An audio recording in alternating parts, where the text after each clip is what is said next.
Mentally strong হতে চাইলে অযাচিত আগ্রহ কমিয়ে দিন।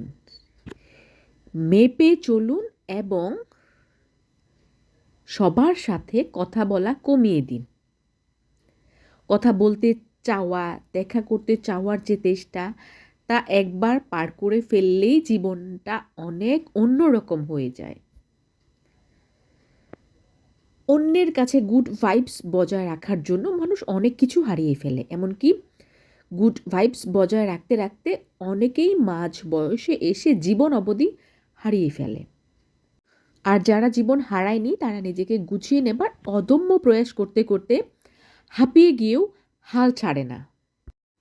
নিজের মধ্যে প্রচণ্ড পজিটিভিটি আনতে আনতে একটা সময় টের পাবেন আপনার চারপাশের নেগেটিভিটিতে ভরে গেছে। পজিটিভ মানুষ যেমন দেখতে সুন্দর, তেমনই তাদের স্ট্রাগল বেশি। অনুভূতি দিয়ে কিছু হয় না, মনের ভাব প্রকাশের জন্য শব্দ প্রয়োজন, বাক্য প্রয়োজন। ছোটবেলায় পড়া এই সহজ ব্যাকরণটা আয়ত্ত করে নিতে হবে। ঝগড়াঝাটির স্কিলটা নিজে থেকেই কমিয়ে দিন। শব্দ বাক্যের ঘনঘটা কমে আসলে মন খারাপগুলোও থিতিয়ে যায়। নিজের কাছে পরাজিত হয়ে উঠে আবার দাঁড়াতে পারলে দেখবেন এই উঠে দাঁড়ানোটাই ভয়ঙ্কর শক্ত।